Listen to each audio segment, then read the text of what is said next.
Success in farming is all about precision and efficiency, ensuring every seed, every drop of water, every nutrient and treatment counts. Terraplex Ag is helping farmers all over Iowa and the Midwest do just that. With precision ag-grown technology and support from Terraplex, you'll boost your productivity and make timely and informed decisions, all while reducing your costs and increasing your profit.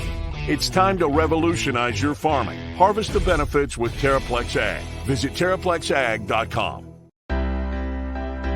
My name is Joseph Hurst. I live in Ankeny, Iowa, and I'm a part of the PMBA program. I currently work as the Director of Sales at Stony Creek Hotels in Johnston, Iowa, and I chose the Iowa State MBA program because it just made perfect sense. About 2 years ago, I started this wonderful program, and I couldn't imagine not having done it. What has helped the most balance work, life, school, has been the people I'm in class with. It's great to go through questions, problems, study for tests, and it just makes the whole class so much easier. As a working professional thinking about doing an MBA program, I get night classes aren't everybody's dream. I get after a long day of work, you may not want to go do more, but it's worth it. You're gonna learn a lot, not just from the professors in the program, but from the other students. They come from all walks of life. They are from different age groups, they're from different companies, they're from all kinds of different backgrounds, they've got all kinds of different stories. And after 2 years, I've made some of the best friends I've ever made, learned the most I've ever learned, and I can't imagine what we're gonna do after we're done. I am hot tonight, and I'm glad Blum is here to cool me off. My name is Chris Williams. I'm joined, as always, by Brent Blum. We are Williams and Blum here on the Cyclone Fanatic Podcast Network. We are presented, as always, by our friends at McDyne, the McDyne Corporation, MECHDYNE.com. He is Brent Blum, and he has been out raising money for the We Will Collective all weekend. Sounds like a great golf event that we had over in, where are you, Dubuque, right? Was it, technically Asbury, which is right next to Dubuque, but awesome time, just an awesome day.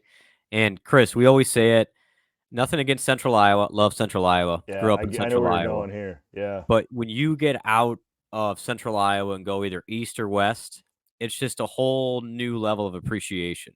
The enthusiasm's off the charts. Oh my gosh. Yeah. It was, I mean, we honestly, that thing could have gone till 1 a.m.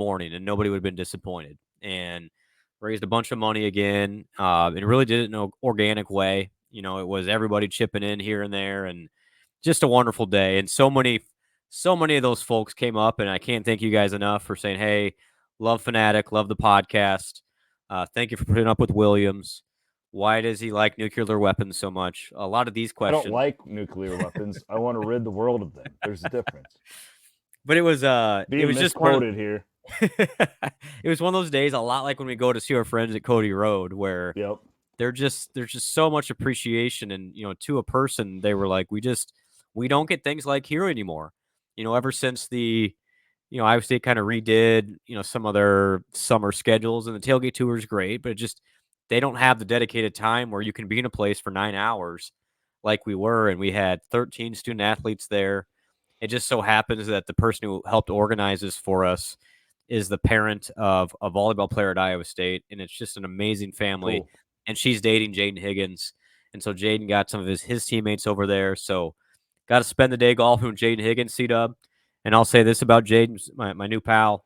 Glad he's a better receiver than a golfer. I'll just put it that way. Yeah, I could. Well, I mean, those NFL guys, though, they just golf all the time. Yeah, so he's got it now. The talent is there for Jaden. Not quite there yet. He said he's more comfortable with a fishing pole, which would have made you proud. Yeah, well, him and Noel, that's their thing. That's right. Right. That's what they always talk to me about is the fishing and that. And I know we'll talk a little bit about NIL, but it was just one of those reminders of, gosh, there's so much cool and good things that have come out of this. Well, I am pissed. Yeah. I'm like legitimately mad at everything that came out on Friday. A lot of it, what we knew, and a lot of it, it just like, we'll get into it, but I don't think that whoever is making these decisions could have done a worse job with some of the things that came out on Friday. Like I was anticipating most of it. I mean, like not a lot of this shocked us, right? The problem is I just feel like half of what they did is just to like appease lawyers and judges, and it's not actually for the betterment of anyone. Certainly not for the betterment of student athletes. It's they're saying like, hey, look how many more scholarships there are now. I want to know how many more of them get filled. We'll talk about that. Yeah, I think. Yeah, I mean, there's a lot of layers to that. So is the House settlement filing. So nothing's official yet, but this was a big step along the process here. And the major things that came out of it, we already talked about ad nauseum. The back pay to student athletes that played. Knew that was coming. Yep, 16 to 24, and okay, knew that was happening. The future pay that you'll have up to essentially 20% of the average Power 4 budget to spend on athlete compensation. But the things that kind of caught some people off guard were the scholarship increase. That's the one that throttled my brain. I couldn't believe what happened. There are no scholarship limitations, but there are roster sizes now, which will be super interesting. It didn't go down, it went up, which is an interesting thing that, like, I'd love to dig in the nuts and bolts to get your thoughts. And then also, which is getting some attention, is the enforcement mechanism to regulate NIL from a fair market value perspective. The goal being to, just like professional sports, have a very enforceable salary cap. That if I'm MSG at Madison Square Garden, I can't just sign Jalen Brunson to an extra $100 million endorsement deal. This is the goal by trying to regulate booster activity. But the way it was written, I would say leaves a lot to be desired with how is this actually going to work, and does it really benefit? It's not. Here. Yeah. Other than the NCAA for staying relevant. And that's what it does. It's giving all these compliance people a new title. While we're going to be told that we don't have enough money to pay the players who are actually doing the work. And then these people aren't actually going to be able to do anything. Like, will they have subpoena power? The whole thing is just a bureaucratic pile of garbage. Yeah, and maybe you had a good tweet about it this morning. So just the Michael Scott explained to me like I'm 5. So essentially, we jumped ahead. I'm too hot.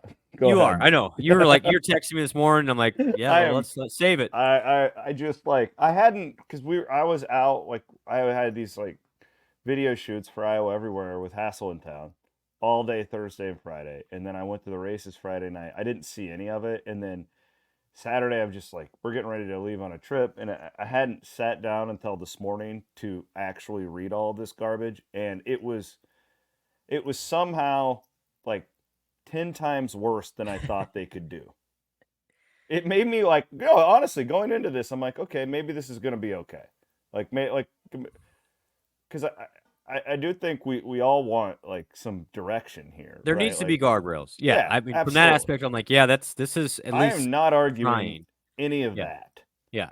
I think that they are putting lipstick on a pig and they're trying to make us all a fool. And man, these lawyers have to love this. These people are just getting rich, and anything that happens with any of this stuff is just going to get sued again. All right, you give us the dummies version for the most of our audience probably needs that, I would guess. Yeah, so essentially, like we've talked about, schools will have up to $22 million to spend next year on student-athlete compensation. You do not have to do that. I would say 90% of the SEC and the Big Ten schools will. I think as of right now, I would say 100%. Probably 100% of those. I would be shocked if any of the Big Ten and SEC. I bet their leagues require them to do it. Well, and see this, let me get into that because there is conference ramifications here too. Big 12 is still a little bit more up in the air.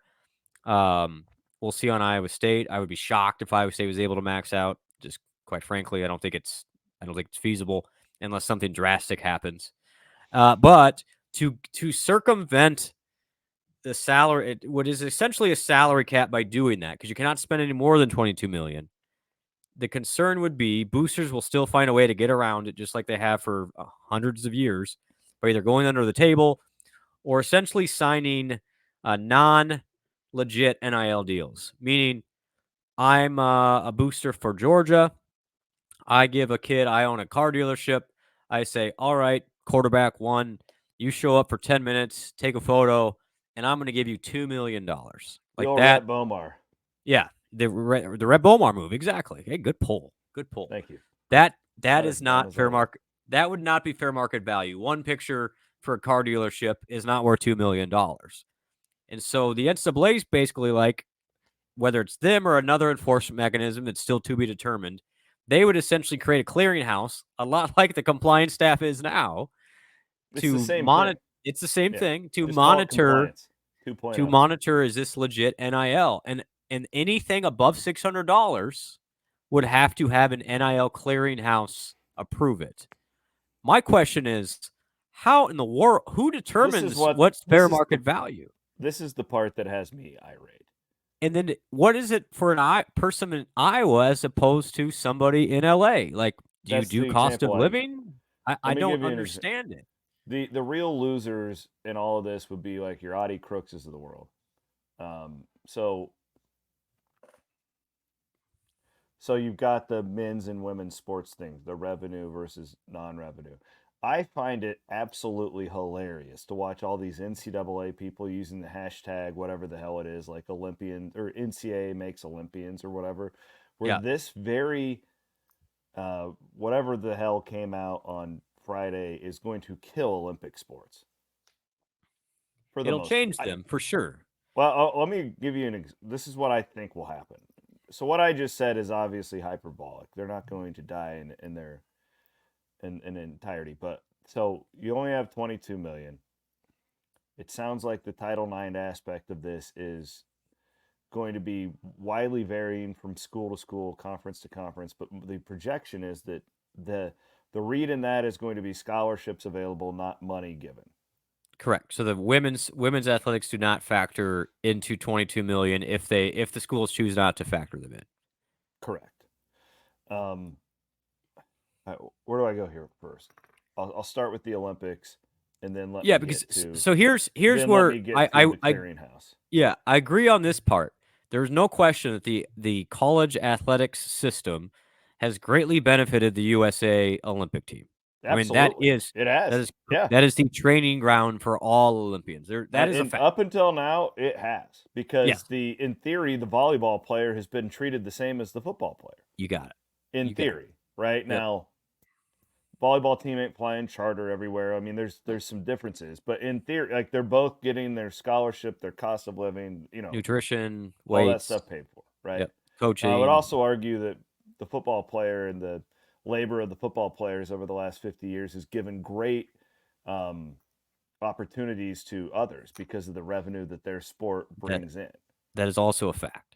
Correct. So here's what I think will happen. I think that the majority of this $22 million across the board will go to football and men's basketball. The majority will go to football. Agreed. Men's basketball is in a weird spot because they bring in revenue, but not enough revenue when you're comparing it to the sport of football. However, you're also going to look at it, it's like football is not the same everywhere as far as what it brings in. If you're UConn, are you really going to put more into football than basketball? Right. There's what I think will happen. So they raised these scholarship limits. Mm-hmm. And when you look at it, I think I had a wrestling fan text me on Friday. Oh my God, this is amazing. We're going to go from 10 scholarships to 30. Bro, you're not filling all those. Like, you think these schools that are now scrapping for money to fill this back pay and now this 22 million, you think they're going to be like, yeah, we're going to add 20 wrestling scholarships? No, in fact, I would argue that many of them will drop wrestling, period. Won't even be a thing anymore in a lot of these sports. Well, and on that front, just for clarification, if you add wrestling scholarships, guess what else you do have to add? Female scholarships. Correct. So that even though it's not NIL money, there still is a cost to a scholarship. Somebody's paying for those scholarships. Somebody's still paying for the scholarship. Yeah. It's not free. Like, you're not going to add, let's add 12 more men's golf scholarships just because we can. That's not going to happen. It's going to go the other way. Will Iowa State even field 105 scholarships in football? No, I don't think so. And I think doubt it. To your point, it's an interesting endeavor because if the SEC schools will all try and get to 105 because that's the new rule, and you are an advantage if you do. Like, it is a competitive advantage to max out your football scholarships for a variety of reasons. First and foremost is just simply depth. Like, you're telling me I can have 20 more players? Yeah, give me 20 more players. And but then you're going to have to increase 20 seat up somewhere else. Well, now I hope that we don't jack with the portal, because if they go to the one-time transfer thing again, these SEC schools can just hoard these guys now. Potentially, yeah. Like I mean, you got to have it.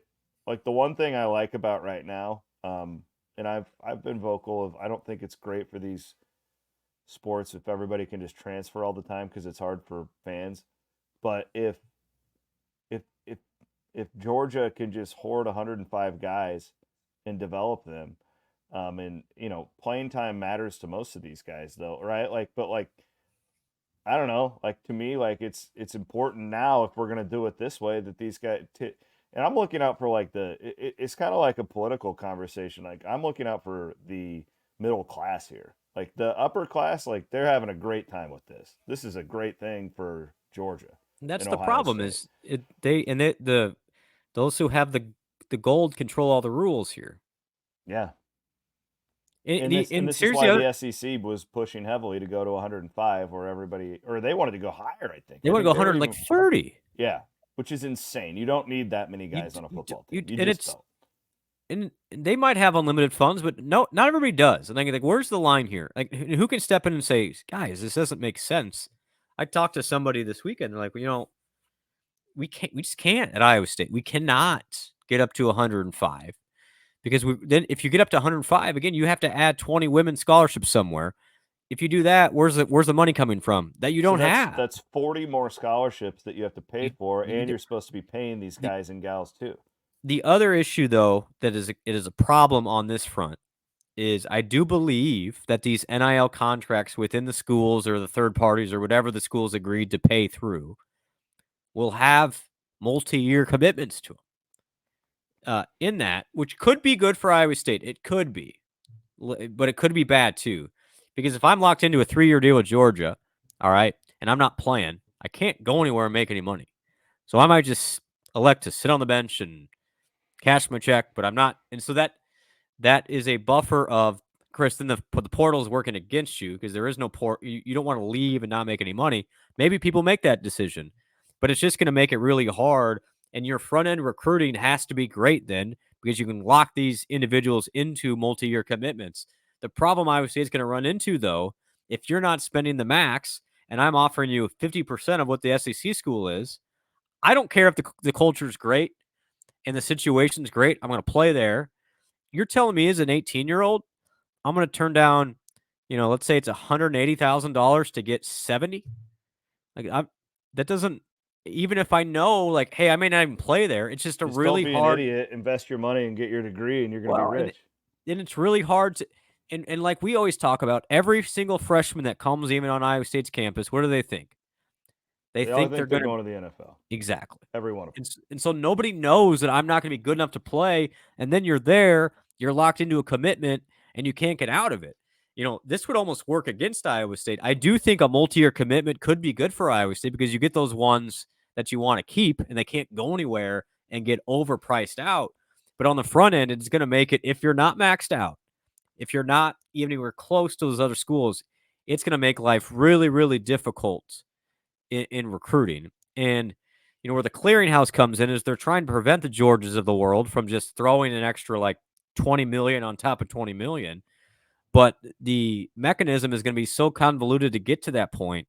You're basically just inviting lawsuits at this point, and it's going to muck it up even more. So I don't know what to think. Have an actual organization, not these random lawyers. Like, you got it. These lawyers who are representing the play, like it's impossible to represent all of these players from all of these different sports, from all of these different parts of the country. 30,000 athletes. Yeah. There's got to be, I know it's a scary word, but like something like union type has to happen here with these players. I don't think. How are you going to get them all on the same page, though? Can't.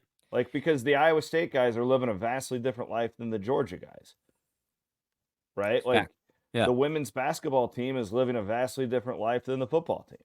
Yep. Like, so, like, what's a great deal for one The real losers in all this are all those Olympic sports, right? Like, but I know you can make the argument the last 50 years, the football players have been the losers because they're bringing in all the money, but they're getting the same amount of benefits.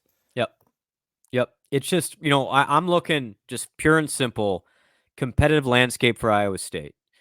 And these changes, honestly, the scholarship thing is like, all right, could be good, could be bad. Mostly, I think leaning not great for Iowa State, although, like we've talked about, players want to play. If they can still transfer, it'll be fine for Iowa State. If they can't, agreed. Then that's the problem. It's if you can't, and then if you're behind on the math on the front end, it's going to make it almost impossible, in my opinion. You have to find a way to max that thing out. You will get athletes to come there. They're not going to be any athlete that's somebody. It's just going to make it really hard. Like, look at you, Chris. If you got offered 4 times you love Iowa State to go work for Nebraska Fanatic, you'd have to think about that, I'd think about it. I probably wouldn't go, though. I know. But again, not everybody would. Like, only if Freddie would bring me in, I could just live in his basement. I think they're a sleeping giant, by the way, in this new, like, that Dannon is just unbelievable on this NIL thing. I don't know if you've listened to him talk. Like, they get it. They get it over there. Well, and there's going to be a lot of programs money, that they've really got push a really hungry fan base that hasn't won for a long time. Like, I want to get to this clearinghouse thing because I think this is the biggest sham. This is the biggest load of crap that I've seen out of college athletics in a long time. But I want to thank a couple of our great sponsors first. I told you I was mad tonight, and you feel free. You know more about this than me. So if you're like Williams, you're wrong here. Like, you can jump in and tell me. The problem is, I don't think anybody knows for sure.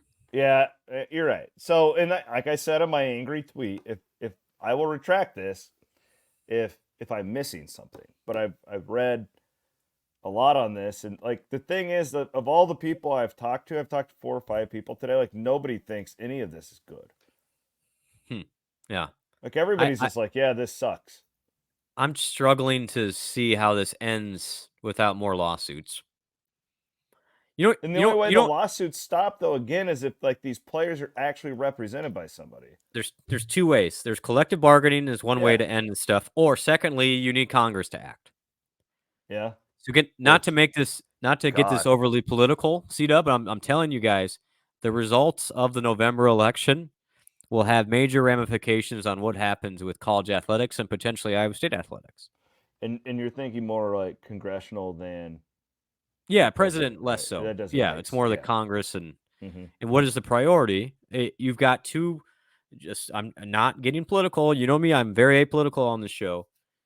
You have 2 different parties who look at, I would say, the workforce a little bit differently, and who gets what are workers' rights compared to free will and market and all these things, and that will determine a lot.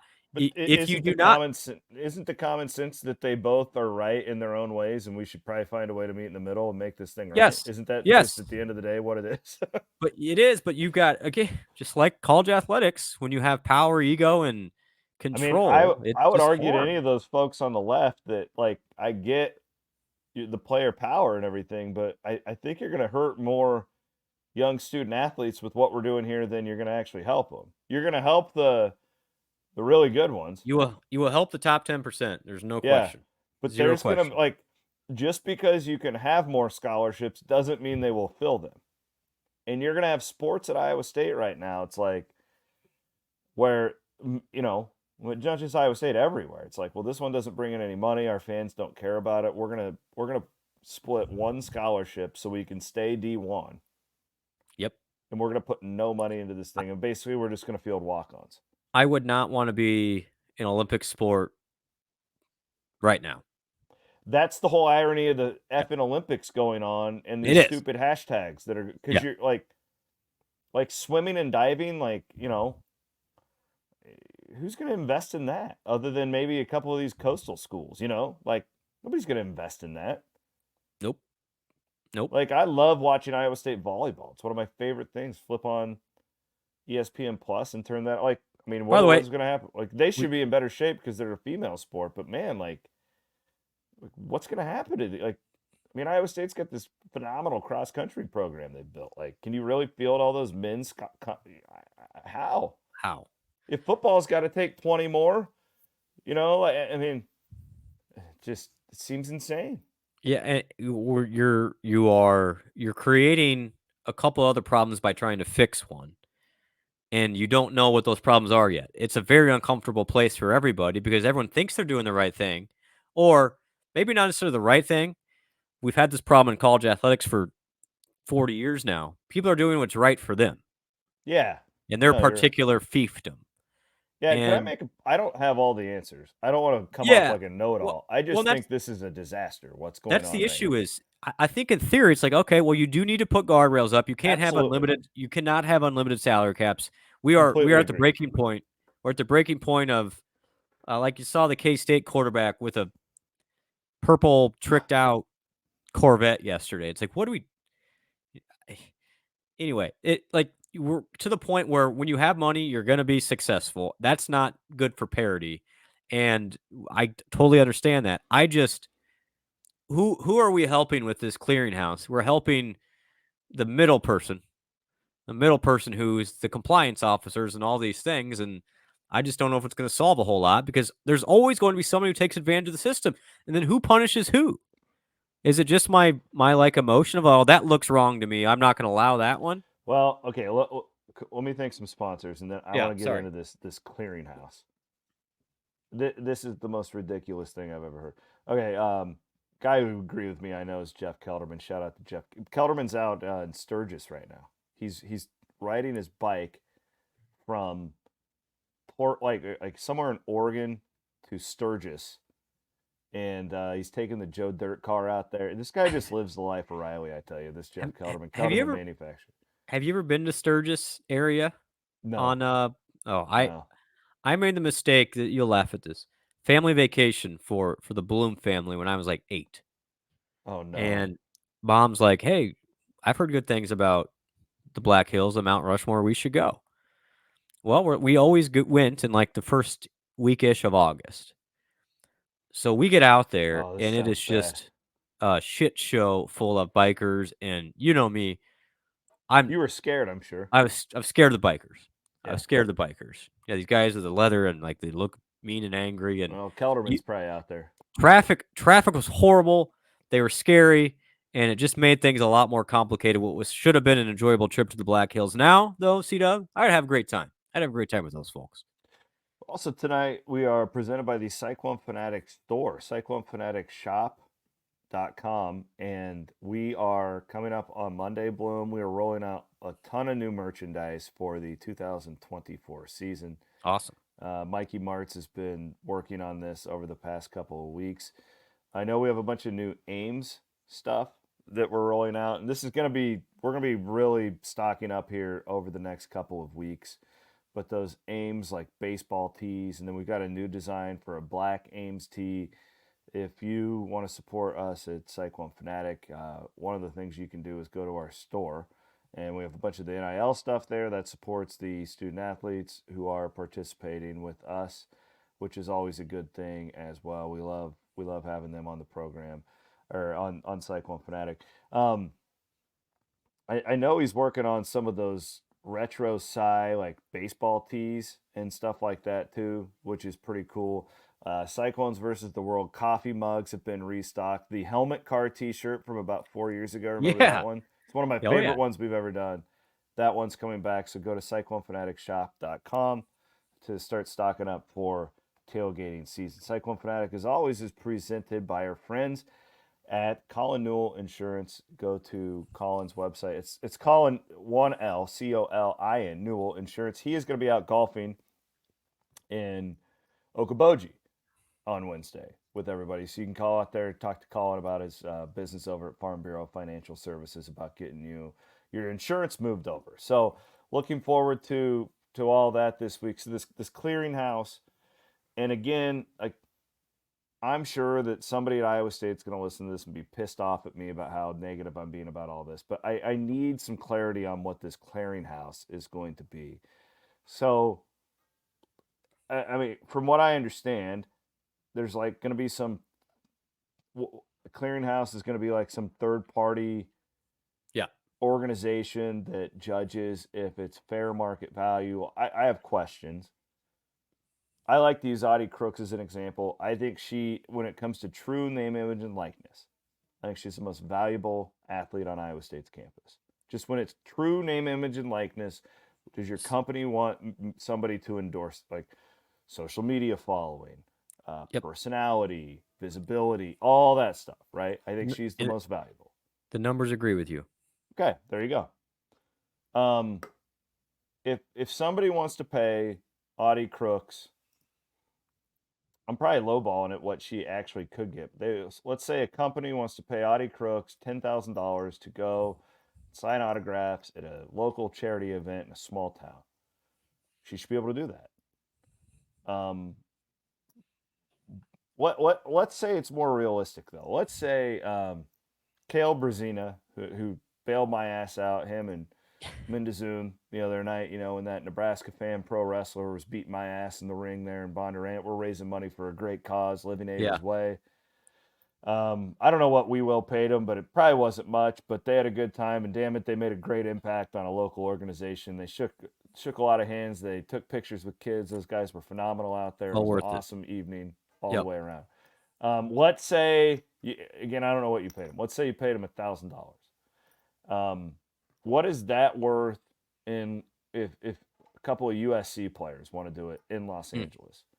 You see where I'm going here? Yeah. Like home values aren't the same in every market in America. You can't just say, oh, I have a 3-bedroom ranch that's this many square feet on this much land. It's not the same in Leon, Iowa as it is in Malibu. Yep. Who's going to be deciding this stuff?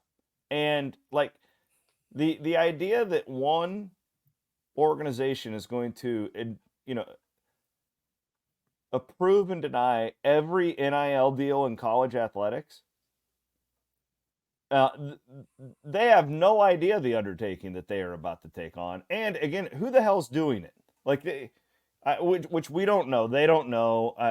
But I'm telling you guys, like, this isn't going to be good. Like, the reason I like it now, it's because it goes through you and your wife and your board, and you guys are like, that's not a good organization. Like, that would not be a good spot for Iowa State athletes to be at. Bad people, right? Like, there's discretion here. Yeah, and then the coaches trust us that we're not going to put the athletes in a bad spot. When we tell the Iowa State football coaches that they're going to be at a pro wrestling event, they knew that we weren't going to have them jumping off of a steel cage. Yeah. Right? Like, and I could see them coming back to me, and I could see them saying, well, that's where these compliance people are going to be. So it's going to be local people, which that's better than what I have in my head right now. But I also know how compliance people have greatly reacted in the past, where it's very black and white. There's not a lot of compliance people where there's just a lot of gray area in there. And I just think that this thing, it's like, if these student athletes have to sign their lives away to you, and, the hair salon wants to pay you $10,000 to post pictures on your Instagram after you get a haircut, and, why shouldn't you be able to do that if you deem that it's real market value or not? Like, who the hell are you to say if it's market value? If that person believes in me and they want to pay me a certain amount, who the hell are you to tell me I'm not worth that?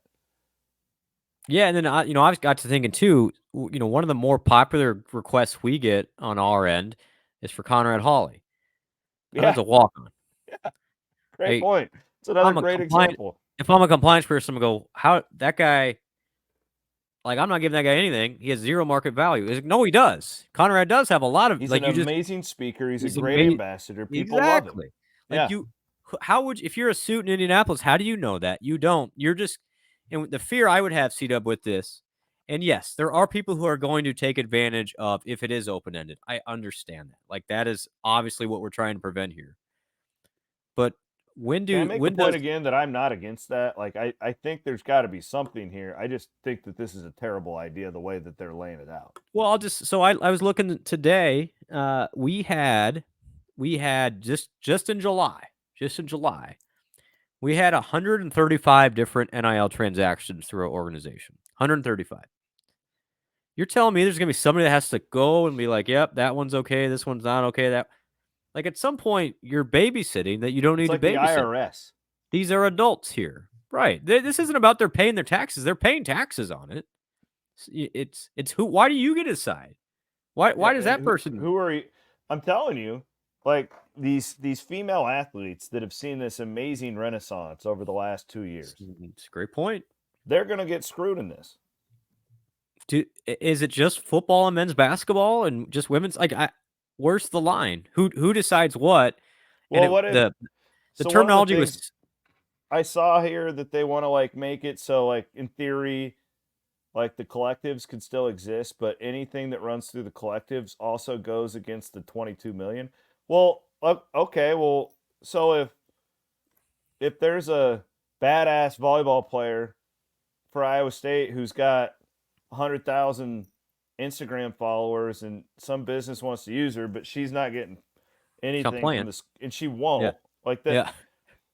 I'm telling you, like, if this thing goes in-house, like, it's going to be hard for these players to get as much value as that they're actually worth. Like, I just, because then you're going to have all these people taking pieces of the pie, and I don't know what's right here. I'm just saying, like, I think a lot of these people that claim to be pro player really aren't, and the more bureaucracy usually makes things worse. The more layers and middle managers and all that crap. And I honestly, Brent, like, I know it's exhausting. I feel for people. I almost like the system we have right now better than what I saw on Friday. Yeah, it's cleaner. It's either you have it or you don't. There's not somebody telling you no all the time. That's what's going to happen. Somebody's going to say, no, you can't do that. Or it might even be, Chris, you're going to have to be super strategic of what do you even want to submit?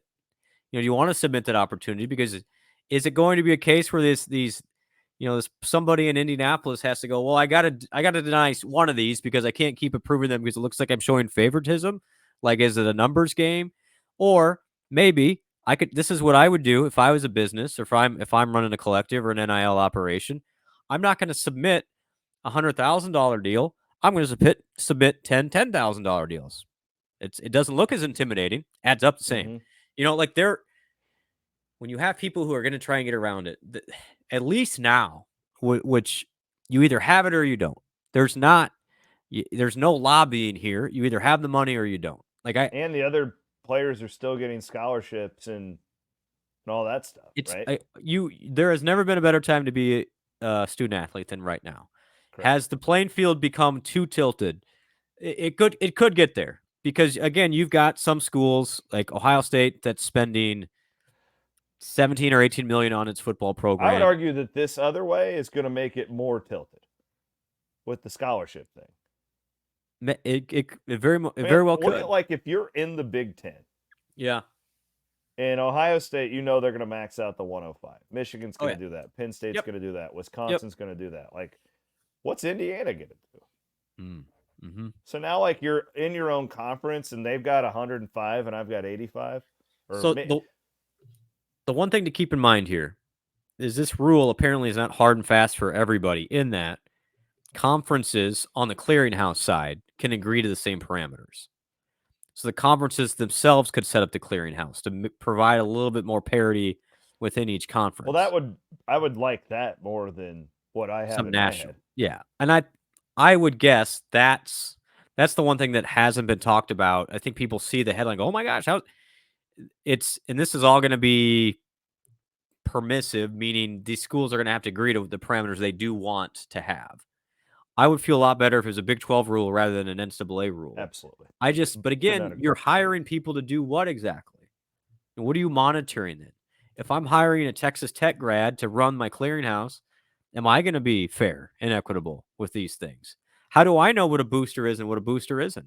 So the rule is it's not going to prevent another thing that has gotten lost in this. And again, I apologize if people are bored by this, but fall camp does start on Wednesday, and we're about to get real football heavy. We're about to get after it. But I really think this is a massive this is just as massive potentially for the future of Iowa State as realignment is.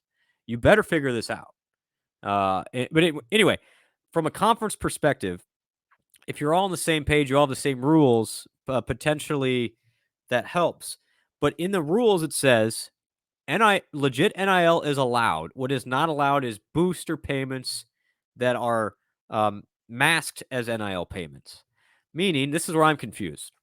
It's no mystery. Sukup's one of the great charitable people working with Iowa State, both for us on NIL with legitimate NIL deals. Mm-hmm. Like Rocco Becht went to the Indy race and for Sukup, and he did a meet and greet with all the Sukup clients. Yep. There was thousands of people there. They paid him to be there. Steve Sukup's also, and Sukup in general, the company, is a booster of Iowa State. In this new world, they say, no, Sukup, you're a booster. Rocco cannot do any NIL with your company, potentially. Well, that makes it a lot harder on an Iowa State that doesn't have a lot of corporate options anyway. And then, to Sukup then go, okay, well, we don't want to get ourselves in hot water with whatever this entity is. We're just backing away entirely from any corporate partnership with Iowa State. You see what I mean? Like, there is this unintended consequence that is just you put red tape in the way, people. They're just not going to participate on the corporate end. And I always say people always find a way to cheat and get around the rules. And I think what this would do is it would prevent some of the what I think is legitimate stuff from happening. If I'm a booster and I'm in the SEC, I could still pay you under the table. And I'm not going through the clearinghouse to do that. So let's say in theory, Cyclone Fanatic has a basketball player and we do a t-shirt with them. Yep. And they make over $600. Yep. So we have to submit it to this clearinghouse? According to the rules. Or even though, like, man. Yeah, so, like, what if it... but see, you might just say you might just say I'm not going to do it. Like, I'm not dealing with it. I'm not going to screw with it. Yeah. Like, it's a fun thing that you're just not going to do. And I promise you, when this thing goes in-house and like doing all, they will not be out doing all these charity events. Zero chance. It's not. Those days are over. This might be the last hurrah for. That's why we're trying to do as many things this offseason, honestly. Because it's just like a lot of things. Once you have oversight by a bigger entity, they're not going to be as flexible to do things like that. Because at the end of the day, they're going to say it's not worth the time. It's not worth the time and effort. In-house, it's not like. I mean, sure, there's going to be people in the Jacobson building who had their hands in this, they're going to hire it out to a third-party deal that's like bigger than that in most cases, from what I understand. And then it becomes we got to make a bottom line thing, and that's fine. These are businesses; they're not charities. Like, I'm not asking them to do that, but my point is a lot of the like good things that have come from this are just going to leave. They're going to be completely gone. Then it's all transactional. Mm-hmm. Yep. No question. Yeah, I've got 1,000,001 questions of like, what does this mean? And it's going to be sorted out. But do you know who's going to be the ultimate winner? Billable hours, attorneys. The attorneys, man. Attorneys are going to win. Lawyers loving this, and that's ultimately, I guess, they win a lot. Well, and I have some great attorney friends, and they know I mean that respectfully. But an attorney. That's right. But that's the direction. There's going to be so many lawsuits that this doesn't solve unless Congress steps in, and that's where I come back. The November election will honestly dictate a lot of the future of college athletics, which is also scary. Am I being fair at least? Because I was really hot about this. Like, yeah, I just think I'm missing anything. Like, I'm you're not just like, you may regret that one. No, I'm not hot or cold. You're for a entity in college athletics that keeps throwing curveballs at itself. This is another giant curveball that everyone's going to have to navigate. I texted somebody in the industry today, and I know I pissed a couple people off, but I said, I don't know if maybe U.S. Congress, maybe our politicians. I said, I don't know if there's a dumber group of really smart people than a lot of the people that are doing this NCAA stuff right now. Like and really, this goes back 50 years. It's just, had they just opened their eyes, in 1995, or not even that, maybe 2000, like whatever, and just given a little bit, it just makes me so mad because we didn't have to be here. Well, the issue is you got too bloated too fast, and now you can't just fire everybody, and so you're going to try and find ways around it. You know what it reminds me of? It reminds me in my industry, the newspapers. Yeah. The newspapers were, this is mid-2000, like early to mid-2000s, where we all saw what was happening. We all saw that like circulations are dropping, people are going online. Yep. But they were still making all this money in classified ad revenue. And it's kind of like cable executives 5-10 years ago too. It's like, well, yeah, we know we need to change, but the bottom line looks pretty good. Yeah. Yeah. Like we don't have to do much, and we're I like printing money. I like my lake home, my vacation home. I want to keep that. Yeah. Like, yeah, we could do like a good example is like CNN tried to do like this giant like streaming thing, and it completely flopped, and everybody, but like and they were kind of like, yeah, see, we just should have stayed, but you had to try something, like, right? Like the newspaper industry had better, more local and, you know, more regional leadership, and not just some guy in Gannett's headquarters or Tribune, you know, wherever. They probably could have beaten guys like us to the charge, honestly, because they had but they were so stubborn and they refused to get with the times, and it ended up killing them. And that's kind of like what I see with the NCAA. And they're probably, they got a pretty good deal, like in all this. It looks like they're going to survive, but the public opinion has never been lower when it comes, at least with, I've always kind of stuck up for the NCAA. It's a hard job, you know, like, yeah, they screw some things up. Like now it's just like that. Yeah, I am beyond ready to wipe my hands with them and that's hard for me to admit because I always kind of stuck up for them a little bit. But at the end of the day, I still come back to they are still their member institutions, and so who is really pulling the strings here? Yeah, it's the institutions. And I think it's and it's not even just all the institutions, because I would say 85% of college athletics institutions do not like where this is going. Yeah, but the 15% are who do. They're the big dogs, and they do like it. Talk to our friends at Iowa State. Like this isn't like they're not celebrating today. No, but Iowa State, Iowa State relatively is a have. You know, I think that's the one thing I'm going to get on a soapbox here. I think Iowa State was still 59th or 58th or 50, whatever it was in revenue last year. Like there's how many NCAA schools are there between the Division III? There's like 600 of them. Like you're still in the top 10% for all these schools. This is going to trickle down to everybody. And so we can, you know, and I'm looking at an Iowa State lens of like, but what if you're, you know, beyond Division II, Division III? Like it's all going to trickle down that way.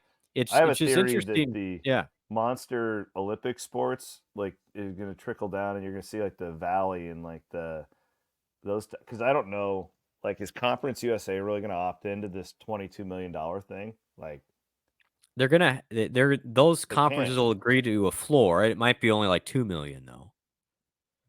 Well, and there's so many. I guess my point is with these scholarship limits, because like they're not going to be giving scholarship. I think like a lot of these Olympic sports at these Big 12 schools will just quit giving scholarships in certain sports. Yeah, or maybe they'll give like one to split between 10 people, or whatever, just to like keep it. Like my point is like they're going to drop down and go somewhere where they can get a scholarship. Yep, great point. And you're definitely not adding sports. Like I know there's that hope alive of, would Iowa State ever add a baseball team? That's nope. Dead. That's see ya. Hockey, nope. You're right. It's not. You're going to see more cutting here than adding, and maybe 20 football players will benefit, but even the NCAA, they aren't benefiting for a scholarship. They're going to get the scholarship somewhere else. Who's benefiting is those schools that have the money that can afford those extra 20. Those are the only, like in this whole equation, the only people benefiting are maybe 5% of the schools. But yet we have to appease them because they have the money. And it's just like, there's nobody to stand up and go, what do we just like, stop it. Nobody cares about the betterment of the whole. It's all about me, and greed. Yeah, and I think, and Chris, here's what, and you made a great point that I really haven't heard anywhere else. this all started as an athlete empowerment movement, and somehow this is actually going to penalize the greater numbers of athletes in the long run. There's no question in my mind. Now, the ones in the top 5%, they're going to be much better off. But I would have argued they're going to be okay anyway. And I don't know. I just think we're an interesting spot on the Iowa State front. It'll get sorted out. Iowa State will remain competitive as much as it can be. Unfortunately, you're going to be at the mercy of how much you can fundraise up to that $22 million to start with. That is if I'm running an athletic department, this is the next question I'd like to see. Who's going to be the first athletic department that says my coaches took a 25% pay cut so we could pay our players? Well, and if you're known as one of those schools that doesn't pay, it's going to be really hard to hire coaches when your guy leaves to go to the SEC, or probably if you're at that point where you're not paying anyone, your coach won't be leaving to go to the SEC, like, because the SEC is not gonna, right, like, because you're gonna be losing. You'll be losing anyway. So if like you don't coaches, pay, your coaches are going to be on. They're going to have wandering eyes a lot quicker. Wandering eyes a lot quicker.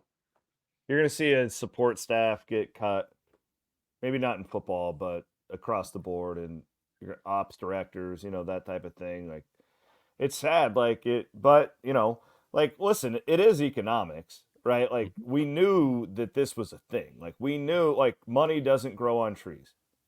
And that's what Pollard has been so good at Iowa State, is balancing the budget and all that stuff, right? Sound like a politician. He's been awesome there. But, you're right. Like, you can't just create $22 million out of nowhere. But I'm saying, if, let's just say there's a 16-team Big 12 and there's 12 schools that are maxing it out and the 4 that aren't, you're going to stick out like a sore thumb. Mm-hmm. Yep. And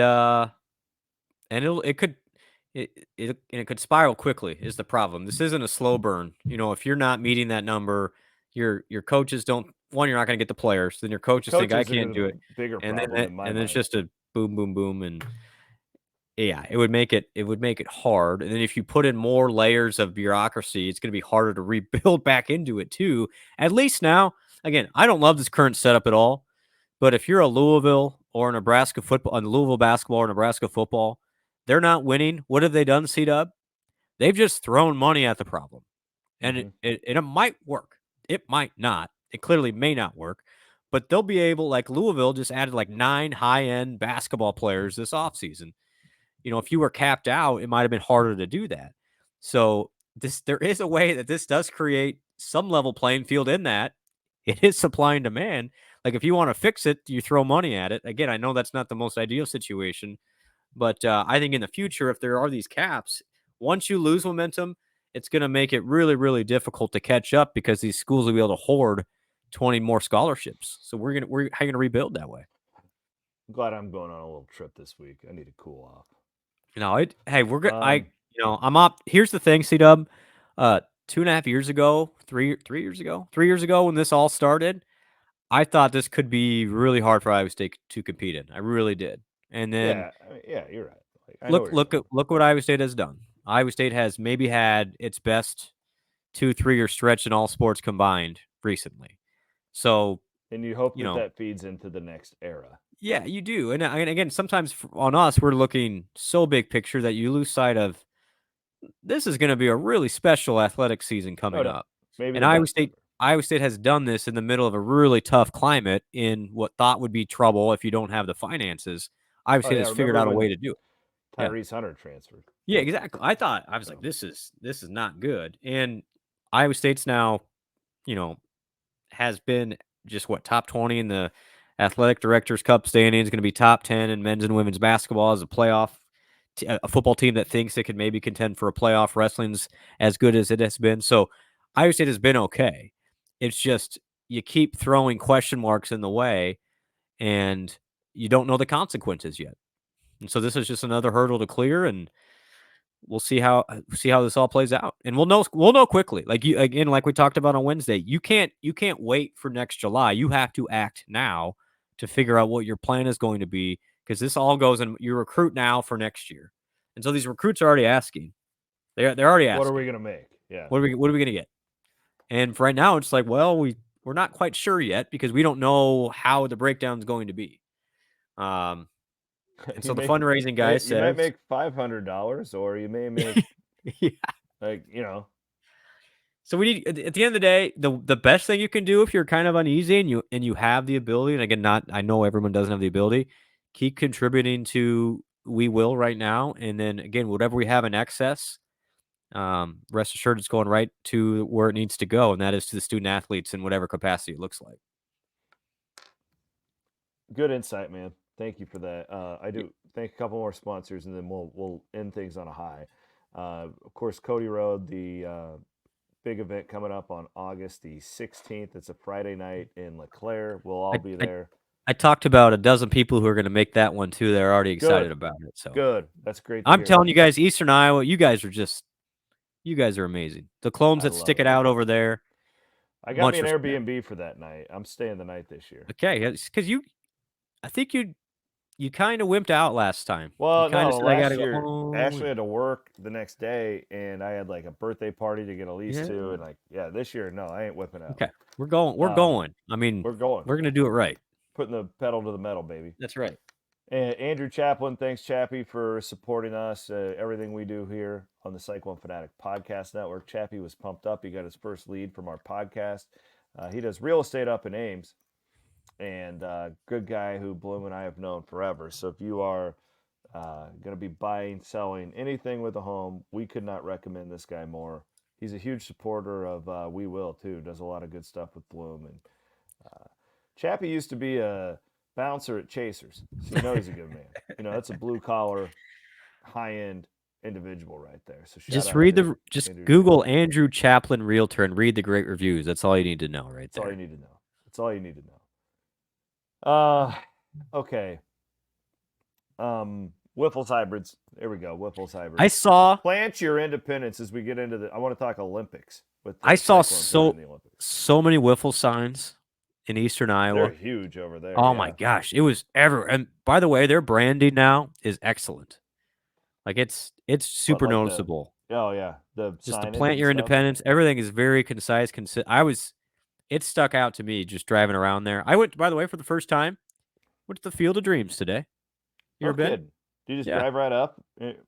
Free. It was free. It was great. Played catch with Ev in the outfield by the corn. It was awesome. I highly recommend it. I've never been there. There was a lot of I don't know for a fact. I don't want to do bad marketing here, but some good-looking corn over there. So you know Wiffles makes good-looking corn because there's a lot of Wiffle signs over in Eastern Iowa. A lot of great corn. I don't know why I've never been there because I love Costner. I had never been. Seat up. Recommended. They got like a restaurant there now. They got beer. They sell beer. It's a nice place. Like it's really and it's don't Dyersville. Know why I've never done it.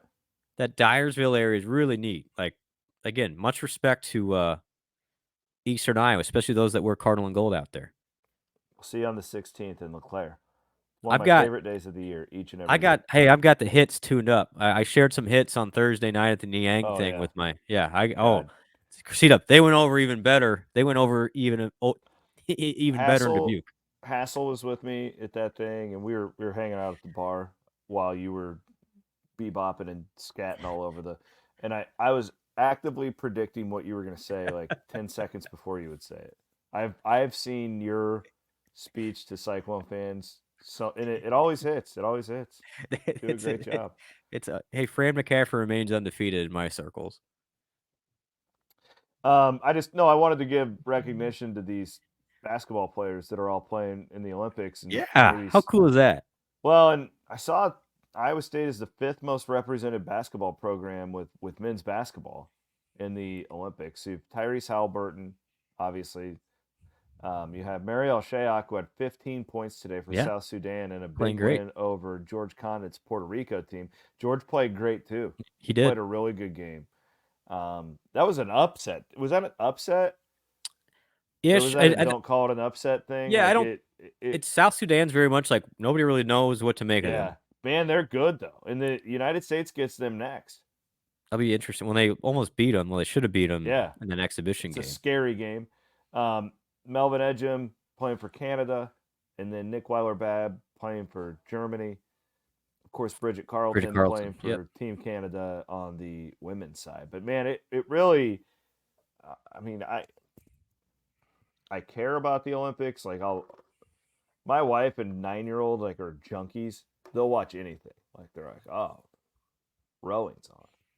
Like they'll just and I have so much racing, and frankly, I'd watch the Braves today over a lot. But I really enjoy the international basketball, men's and women's. I think it's really entertaining. It really high quality product, and really enjoyed Team USA's game today against Serbia. That was awesome. I know you were traveling, but it was fun to watch. Like Serbia's got Jokic, and like they're like real teams, right? It's not like when we were kids. Well, that's I think everyone gives, this isn't like the dream team in '92. I don't know. This is way better. The basketball has grown so much because a large part that this is not this is not apples to apples. Like it's going to be hard. It's going to be hard for the U.S. to win a gold medal. There are some really, really good teams that have played a lot of basketball together. More of this USA team just gets thrown together in 2 weeks. Shayok in that South Sudan thing too, like, find me a better sports story of 2024 so far. Like, I mean, they don't. There's not, Britt. They don't have an indoor basketball court in the entire country. It's crazy. It's amazing. Like Luol Deng's involved over there. Like it's really, really cool. It's really neat. Peter Jock could have played in the CIMLs there. Like it's awesome, man. I really enjoy that team. Well, then I don't know if you saw it. It's not the Olympics, but Noyes for Iowa State men's basketball. I'm going to get his name right at some point. Indrusitis. He's playing with the U18 Lithuania team right now. I didn't know that. I knew he was going to. I didn't know it was happening right now. I think he scored like 18 and a half yesterday, but he's getting some high-end experience, and he's probably one of the best players in that tournament because he's, an older guy to be playing in that, but great reps for him. So he's overseas right now too. Just not the Olympics, but he's another guy that, maybe down the road he could play for Lithuania. Well, Connor Ferguson he's all over it. Yeah, he's going to be following this, and so on our social media feeds, keep an eye on those. Connor will be updating you guys on all that. Really appreciate it. I'm sorry I was such a downer today. It'll all be okay. It's going to be okay. So real quick, Noyes had 18 points on 7 of 14 shooting in the U18s today. So he's playing great. And again, not a downer. And I know a lot of people's like, well, if I get nervous or anxious, what can I do about it? Keep doing what you're doing. Show up. Be a great fan. If you I really want to clarify too. I should have done this earlier. This is not like an indictment of my feelings on Iowa State right now. No, I agree with that too. It's just the whole deal. Like I mean it more than ever that I like Iowa State's place in this new conference better than. But I'm looking at even if I'm an Iowa fan, I'm looking at this and going, this is not good. This is not good for them. There are a small percentage of winners in this whole situation, and it is the high end student athletes, like your high end football and basketball players. There's no question they're better off than they were. Yeah. They will be in the future than they were 3 years ago. I would argue it won't be ever as good as it is right now, though. Correct. Like right now is the best ever. But who benefits the most from this? Lawyers and bureaucracy. Yeah. And middle managers across America. Middle managers, you're right. I mean, and that's the way it is. So, in quite frankly, Sidub, this isn't the case at Iowa State, but I think there is some nervousness by athletic departments and just what I would say is the big college athletic scene of the collectives gaining more and more control in some ways. And that you have all these leaders at that high end who have been controlling everything for decades now are at the mercy a lot of times as wherever the money is through the collective. And so this is a way for them to kind of gain some of that back and get everything under control. What they don't realize is they got themselves in this mess to begin with by having too much control. And it's just like, we're going down the same path. So I agree with you. I understand your frustration. There are conversations happening nationwide as well as at Iowa State is how this makes the best sense. And ultimately, what I would say as a Cyclone fan, you need to do your best to keep Matt Campbell, Bill Fenley, TJ Altsberger, and Chrissy Johnson Lynch and Kevin Dresser around. If they're around, you're going to be okay. But it's when they don't feel like they. Yep, it's if they get to the point where they feel like they can't be competitive here, that's where it gets really difficult. And we're certainly not there yet. We're going to have all great seasons, but you just got to keep your eye on it, and that's why we're around. Nothing like putting it all on yourself. There you go. No, not buddy. Me. I mean, like us as informing the masses of what's happening out there. Say, not me. Too much not pressure me. on yourself, man. Jeez. Not just. All right, I gotta go. I got a little girl here who needs her dad. Hi, Lacey. Yeah. All right. Yeah. We'll talk to y'all this week. She just smiled. Yeah, appreciate it. We will not have a show on Wednesday, but I believe Mahoney and Woody are doing our show on Wednesday for us. So we will be back next Sunday. And we'll hope to see some folks up in Okoboji on Wednesday. So see you up there. Sounds good. He's Brent Blum. My name is Chris Williams. We will be back next Sunday. Thanks to everybody for listening here on the Cyclone Fanatic Podcast Network.